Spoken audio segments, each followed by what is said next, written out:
नमस्कार दोस्तों। मेरा नाम प्रोफेसर कुलविंदर सिंह है और आज मैं बेस्ट पेरेंटिंग की सीरीज़ में एक बार आपके सामने फिर हाजिर हूँ।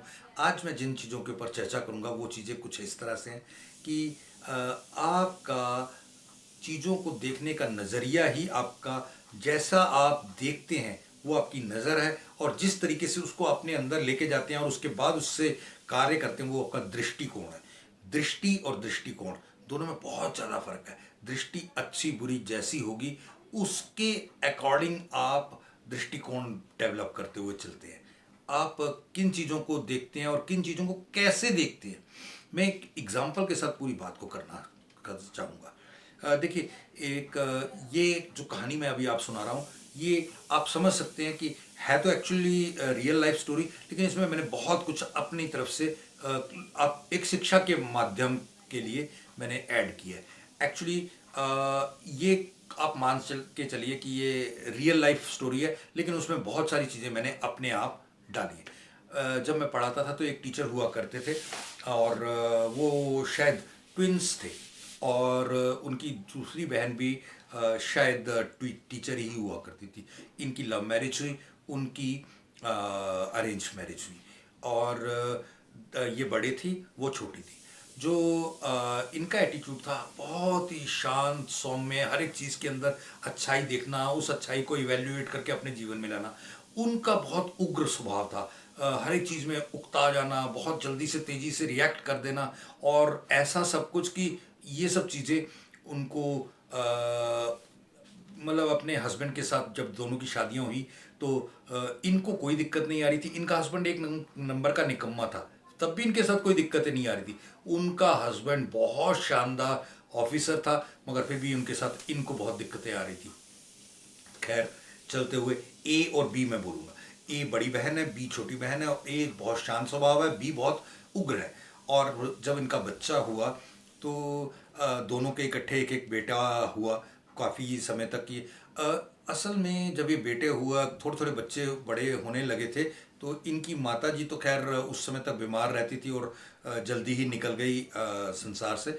लेकिन इनके जो पिताजी थे बहुत बड़े, एक शायद बहुत बड़े अफसर रिटायर हुए थे। इनका हमारे पास ही वेस्ट दिल्ली में ही घर था, और अचानक एक कार एक्सीडेंट में दोनों के हस्बैंड इकट्ठे थे, और साथ में शायद कोई और भी साथी था, और ये नहीं रहे। ऐसी सूरत में पिताजी के घर में दोनों बेटियां आ गई।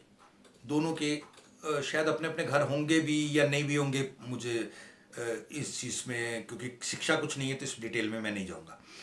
लेकिन वो पिताजी को भी आसरा मिले, इनको भी पिताजी का सहारा मिल जाए, तो ये दोनों अपने पिताजी के साथ रहने लगी।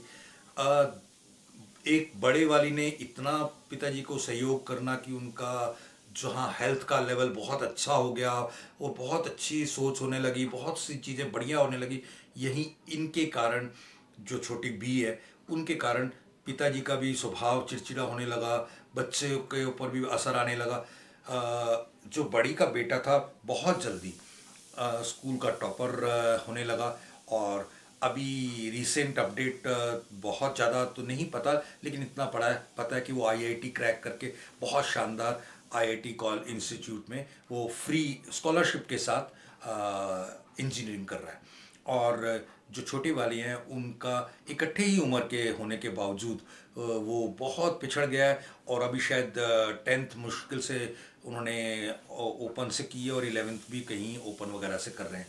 और ऐसी सूरत में वो अपने नाना जी को कहते हैं कि कोई छोटा मोटा मुझे डीजे सेट डाल के दो, मेरे आज डीजे का बहुत काम है और मैं वो करना चाहता हूँ, और जबकि कुछ अभी सीखा नहीं है डीजे वगैरह एज सच। ये कहानी से हम क्या सीख सकते हैं, वो ये कि आपका नज़रिया क्या था तो क्या बन गई। और वो आज भी जो बी हैं सबको इस बात के लिए दोष देती हैं कि मेरी किस्मत ख़राब है, मेरे पिताजी ठीक नहीं थे, मेरी बहन ठीक नहीं थी, मेरा पति ठीक नहीं था, मेरे लिए ये वो, और ये चीज़ें होती होती इस लेवल तक बिगड़ गई। और जो बड़ी वाली ए है वो उसने हमेशा सिचुएशन को समझना, संभल के उसके ऊपर काम किया, करते करते आज सिचुएशन ये है कि वो बहुत सुखी है। कमाई का जरिया दोनों का अपनी वही टीचिंग का प्रोफेशन ही है, लेकिन ये जो ए है, एक ही जगह लगे रहने के कारण इतने समय में इतना ज़्यादा कमाने लगी, इज्जत तो उससे भी ज़्यादा कमा ली। लेकिन बी ने बार बार बदली किया, एक तो कमाई यहाँ से यहाँ आ गई और इज्जत तो यहाँ से और इधर चली गई। तो ये एक एटीट्यूड होता है, दृष्टि और दृष्टिकोण। इसके कारण हमारे बच्चों के ऊपर हमारा क्या फ़र्क पड़ता है। हमारे बच्चे स्वर्ग हो सकते हैं, हमारे बच्चे नर्क हो सकते हैं। आप अपने विचार जरूर मुझे लिखा करें ताकि मुझे भी प्रेरणा मिले कि मैं देखिए, मेरे को बहुत लोग बताते कि हम आपके वीडियोस देखते हैं मगर कोई कमेंट नहीं करते, तो वो एक मेरे को बहुत थोड़ा सा प्रेरणा का स्रोत भी तो होना चाहिए ना कहीं से। Thank you. जय हिंद।